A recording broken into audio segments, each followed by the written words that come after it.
سجدے کی خوبصورتی یہ ہے کہ ہم فرش پر سرگوشی کرتے ہیں اور وہ عرش پر سنی جاتی ہے۔ سبحان اللہ۔ منافق لوگوں سے سنبھل کر رہیے، پہلے تو آپ سے رو رو کر دکھ پوچھیں گے، پھر ہنس ہنس کر لوگوں کو بتائیں گے۔ غیبت کرنا کمزور آدمی کی آخری کوشش ہوتی ہے۔ حرام سے بچے ورنہ کچھ نہیں بچے گا۔ کوشش وہی رنگ لاتی ہے جو دل و جان سے کی جائے، ورنہ پھیکی پھیکی محنت تو ہر کوئی کر رہا ہے۔ انسان کو اس کی حالات نہیں خیالات پریشان کرتے رہتے۔ حالات تو وقت کے ساتھ بدلتے رہتے ہیں، لیکن خیالات کو بدلنا آسان نہیں ہوتا۔ لوگ اچھا پڑھنے اور اچھا لکھنے والے کو قابل انسان سمجھتے ہیں، جبکہ حقیقت میں قابل وہ ہے جو اچھا سوچے اور اچھا بولے۔ اچھے لفظ تخلیق کرنے کے ساتھ اچھے رویے بھی تخلیق کرنے چاہیے۔ لفظ کتابوں میں زندہ رہتے ہیں اور رویے دلوں میں زندہ رہتے ہیں۔ ہمیشہ ان لوگوں کا چناؤ کرو جن کو عزت دینے پہ وہ خود سے بڑھ کر آپ کو عزت دے، اور یہی بہترین لوگوں کی نشانی ہے۔ زندگی بدلنے کے لیے لڑنا پڑتا ہے اور آسان کرنے کے لیے سمجھنا پڑتا ہے۔ وقت آپ کا ہے، چاہو تو سونا بنا لو اور چاہو تو سونے میں گزار دو۔ لوہا کبھی خراب نہیں ہوتا، وہ ہمیشہ اپنے ہی رنگ سے برباد ہوتا ہے۔ اسی طرح انسان کو کوئی برباد نہیں کر سکتا، اس کی سوچ اور دوسروں سے امیدیں ہی اسے برباد کرتی ہیں۔ زبان سے معاف کرنے میں وقت نہیں لگتا، مگر دل سے معاف کرنے میں عمریں بیت جاتی ہیں۔ ذرا سوچ سمجھ کے زبان کا استعمال کیا کریں۔ دل کی عدالت سے ہر کوئی اتنی جلدی باعزت بری نہیں ہوتا۔ جس انسان کو لے ڈوبتی ہے، چاہے اچھے کی ہو یا برے کی، زندگی لچک مانگتی ہے، اور جو انسان بات بے بات رشتے ناطے میرے تمہارے کی لڑک پکڑے، وہ ہمیشہ بے سکون ہی رہتا ہے۔ سمجھدار لوگ بحث نہیں کرتے، کیونکہ وہ جانتے ہیں کہ سوائے آپس میں رنج پیدا ہونے کے اس سے مفید نتیجہ برآمد نہیں ہوا کرتا۔ دوسروں کے ساتھ کیا ہوا، دوسروں کی کہانیوں سے مطمئن نہ ہو، اپنے باطن کی کتاب کھولو اور اپنی کہانی لکھو۔ تنہا انسان کو بھی یہ نہ سمجھو کہ انسان تنہا ہے، بلکہ جو انسان تنہا ہوا کرتا ہے اس کے ساتھ ایک اللہ تعالیٰ ہوا کرتا ہے۔ حسد ایک ایسا جذبہ ہے جو دوسروں کا تو کچھ نہیں بگاڑتا، لیکن آپ کا سکون غارت کر دیتا ہے۔ صبر دے کر نہیں بھیجا جاتا، آہستہ آہستہ ہر آزمائش پر عطا کیا جاتا ہے، ورنہ انسان تو اپنی پہلی آزمائش کو ہی آخری حد مان لیتا۔ جب لالچ کی بازار آباد ہو جائیں تو رشتوں کی شہر ویران ہو جاتے ہیں، چاہے یہ رشتے خون کے ہوں یا دوستی کے۔ اتنے رشتوں کا کیا فائدہ جب ہر دکھ تکلیف اکیلے ہی کاٹی ہے۔ لہذا خود کو مضبوط کر لے تاکہ اپنا غم خود اٹھا سکے۔ جو شخص تم سے ناراضگی ظاہر کرے اور تعلق بھی نہ توڑے، وہ تمہارا برے وقت میں اچھا ساتھی ہے۔ کسی پہ تب تک بھروسہ نہ کرو جب تک اسے اپنے لیے غصے میں نہ دیکھ لو۔ بات تو صرف چاہت اور احساس کی ہوتی ہے، ورنہ دوست اور دشمن ایک ہی حرف سے شروع ہوتے ہیں۔ کسی کی مدد کرتے وقت اس کے چہرے کی جانب مت دیکھو، ہو سکتا ہے اس کی شرمندہ آنکھیں تمہارے دل میں غرور کا بیج بو دے۔ آنسو کمال کی چیز ہوتے ہیں، دیکھنے میں بہت شفاف نظر آتے ہیں، حالانکہ پتہ نہیں کتنا میل، کتنا کھوٹ، کتنا پچھتاوا یہ اپنے ساتھ بہا کر لے جا رہے ہوتے ہیں۔ جب آپ کچھ بھی نہ کر سکے تو اپنی دعاؤں میں اضافہ کر دیں، کیونکہ اللہ کے سوا کوئی آپ کو کچھ نہیں دے سکتا۔ سب سے بڑا فتنہ مال ہے، جس کے پیچھے لوگ ہر رشتے کی اہمیت کو نظر انداز کر دیتے ہیں۔ نصیحت کیجیے مگر شرمندہ نہ کیجیے، مقصد دستک دینا ہوتا ہے، دروازہ توڑنا نہیں۔ دعا وقت لیتی ہے، لیکن قبول ہونے سے پہلے تمہارا صبر آزماتی ہے۔ سنا ہے حشر میں کوئی کسی کا نہیں ہوگا، مگر یہ سلسلہ تو ابھی سے عروج پر ہے۔ ان دلوں کو سکون دے مولا جن کا حال تیرے سوا کوئی نہیں جانتا۔ اپنوں کو جب کسی بات کا احساس دلانے کی نوبت آ جائے تو وہ اپنے نہیں رہتے۔ نماز کو مت چھوڑو، بے شک نماز ہی ساتھ دیتی ہے دنیا سے قبر تک، قبر سے حشر تک اور حشر سے جنت تک۔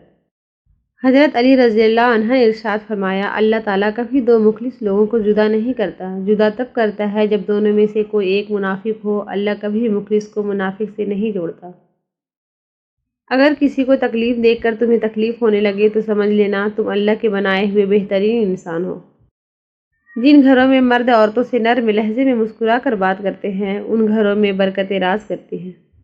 کسی کی اچھائی کا اتنا بھی فائدہ مت اٹھاؤ کہ وہ برا بننے کے لیے مجبور ہو جائے۔ برا ہمیشہ وہ بنتا ہے جو اچھا بن کر ٹوٹ چکا ہو۔ اگر تمہارے رزق میں سے دوسروں کی ضروریات پوری ہو رہی ہیں تو تم خوش قسمت ہو کہ تمہارا رب تمہارا رزق پاک کر رہا ہے۔ اللہ کا شکر ہے میرا دین اسلام ہے، وہ دین جو ہر برائی سے روکتا ہے، ہر اچھائی کی دعوت دیتا ہے۔ بہترین انسان اپنے عمل سے پہچانا جاتا ہے، ورنہ اچھی باتیں تو برے لوگ بھی کرتے ہیں۔ صرف پیسے کا ہونا رزق نہیں ہے، نیک اولاد، اچھا اخلاق اور مخلص دوست بھی رزق میں شامل ہے۔ زندگی کا تحفہ بہت قیمتی ہے، ضائع نہ کر جائیے گا۔ رب سے جڑ کر، عبادت کو تھام کر اور محبتیں بانٹ کر اچھے نفس سے پیچھے چھوڑ جائیے گا۔ کسی کی خوشیوں میں شریک ہونے سے اس کی خوشی دگنی ہو جاتی ہے اور کسی کے غم میں شریک ہونے سے غم آدھے ہو جاتے ہیں۔ جب لوگ تمہیں تکلیف میں اکیلا چھوڑ دے تو جان لو کہ اللہ تمہارے کام کا ذمہ خود لینا چاہتا ہے۔ اللہ کے کاموں میں نہ جلدی ہوتی ہے نہ دیر، بلکہ صحیح وقت پر ہوتے ہیں۔ بہترین آنکھ وہ ہے جس سے انسان اپنے اندر جھانک سکے۔ جو لوگ دوسروں کو اپنی دعاؤں میں شامل کرتے ہیں، خوشیاں سب سے پہلے ان کے دروازے پہ دستک دیتی ہے۔ انسان زندگی میں ہارتا تب ہے جب اس کے اپنے ہی منافق نکل آئیں۔ جب دل گھبرائے تو علم نصرہ پڑھ لیا کرو، بے شک ہر مشکل کے بعد آسانی ہے۔ دنیا کا سب سے مشکل کام اپنی اصلاح کرنا اور سب سے آسان کام ہے دوسروں پر تنقید کرنا۔ یا اللہ، یہ ہاتھ ہمیشہ تجھ سے مانگنے والا اور دوسروں کو دینے والا رہے، آمین۔ کچھ مدت گزر جانے کے بعد تمہیں معلوم ہوگا کہ اگر اللہ تمہیں تمہارے انتخاب پر چھوڑ دیتا تو تم ڈوب جاتے۔ علم مال سے بہتر ہے، علم تمہاری حفاظت کرتا ہے جبکہ مال کی تمہیں حفاظت کرنی پڑتی ہے۔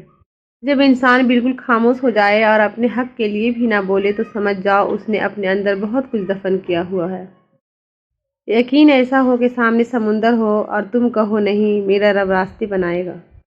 اچھے لوگوں کا تمہاری زندگی میں آنا تمہاری قسمت ہے اور انہیں سنبھال کر رکھنا تمہارا ہنر ہے۔